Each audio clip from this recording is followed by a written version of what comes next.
Hey guys, it's Kat, or WonderCat404 if you follow me on Instagram. I am absolutely horrible at intros, so I am just going to jump right into this. I did not receive any Q&As, so I'm just going to talk for a whole daunting 10 minutes and hope that I don't bore you to death. So this is my first time lapse coloring hair. A lot of people tell me that the one thing they like the most about my art is my hair. It takes a lot of work and I am insane for doing it, but I love it. So what I chose to do for you guys is to only show you a section of hair. And that's mostly because my camera only records at 13-minute intervals, which drives me completely insane. But here I am, so I'm going to give this a shot and hope I don't bore you to death. So what I first did before I started recording was I laid down my base color. I always do that with my hair. I lay down the first color, which is going to end up being the highlight of the color. That's just the way that I color with markers and the way I color with watercolor sometimes. So if you were wondering the colors I use Copic markers. The color for the base for ginger hair is YR12. That's the color that I usually use. I used to go lighter, but it ended up looking a little too fake. So I stopped using the lighter YR colors and I started using YR12. What you'll see me doing when I'm coloring the hair is I'm using a shade a little bit darker, which in this case is YR14 and YR16. And what I usually end up doing is I go to the top and the bottom sections of each section of hair. And I usually lay down YR14 and YR16 together. Sometimes if I feel like I have a little time, I'll do YR14 and YR12. What I do is I go to the top, bottom, and sometimes the middle of each hair section. I go ahead and I lay down the slightly darker color, kind of like mix it up a little bit so it's not all just like color in one straight line, but kind of follow the groove of the hair. And what I do is I end up running over the YR14 with the YR12 to kind of blend it in. With Copics, it's all about blending, and then more blending, and then when you're done blending, you blend some more. The paper I'm using is Arches, and it is cold pressed.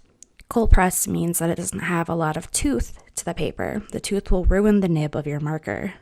You don't want to shred marker nibs, trust me. Every time I go to the art store and I look at nib replacements, I cry because they're like $6, $7.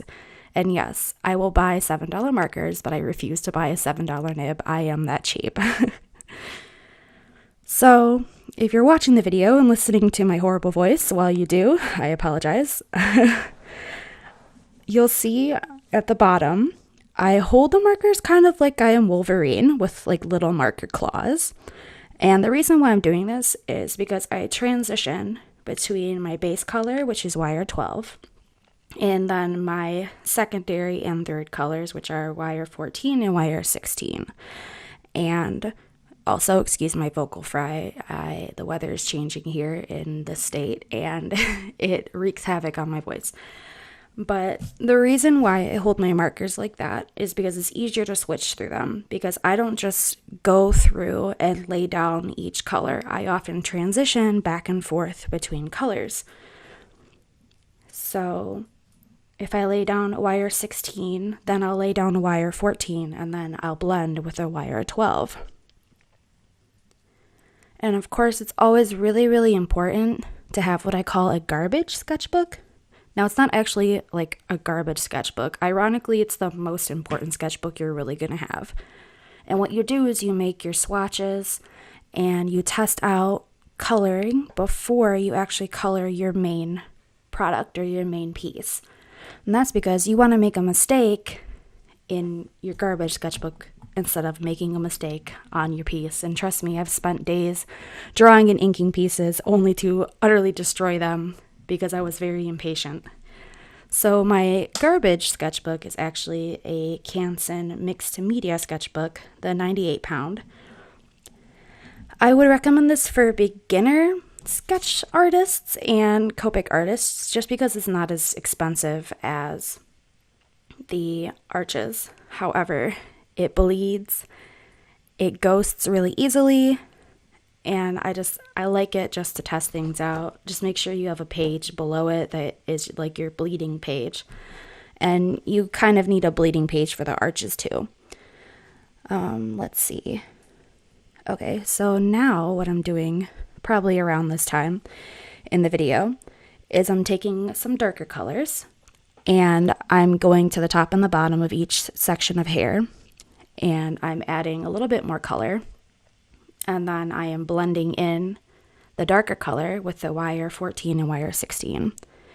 At this point, I usually discard the wire 12, but I might also hold on to it sometimes just because it's a little important in case I get too much color in one area that's supposed to be a highlight, and then I can kind of blend it out.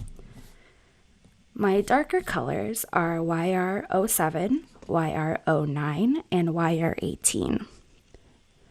You'll also notice that you see me kind of taking a different marker and following along the line of the bolder inking lines in each section of hair. That's so the highlight of the hair looks a little bit more natural. So instead of like a more stylized anime type chunky highlight, I actually try to follow the lines with, let's say, like wire 16, wire 07, and wire 09, but very, very lightly, like use the tip of my marker. I don't like just scrape it. That's a horrible analogy, but I don't like scrape the marker down the paper. It looks like I'm coloring so fast, but I'm actually coloring really slow. I had to speed this up to 400%, you guys. I swear. Cracked me up because my little hand just moves so fast. I don't know if you guys can see my glitter. I put on so much glitter before this video. But no, I am not a Twilight fan. I don't really know what else to talk about. If you guys have any questions, or if you guys want to see more videos like this, you can definitely let me know in the comments below, or you can let me know on Instagram. I know a couple people were waiting for this to come out. You guys finally get to hear my weird voice and, like meet me and stuff, kind of. If hearing my voice on a time-lapse video counts, I don't know.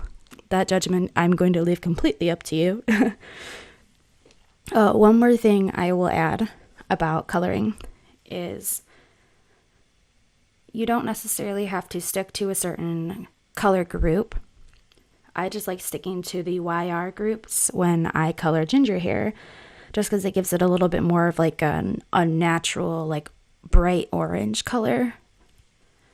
What I do end up doing for the ginger hair when I color it, which is, by the way, like my favorite hair color right now, is I actually use E08 and E09 Copic markers, and those are like the darkest for the hair that I will go.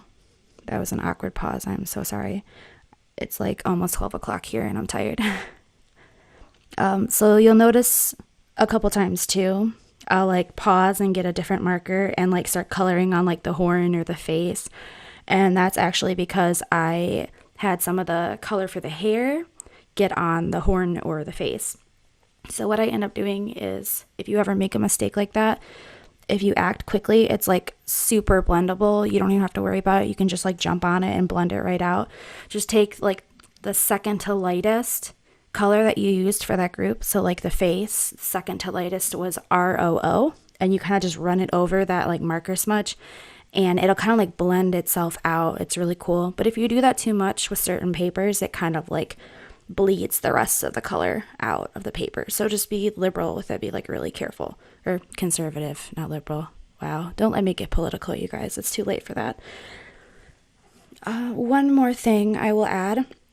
Don't forget that your hair also has like shadows and stuff like that, especially if other objects are above or behind it. But anyway, the video is about to end, so thanks so much, guys. Follow me on YouTube and Instagram, and if you want to see more videos like that, just go ahead and give me a like, a subscribe, and let me know. Thank you so much for watching. Bye.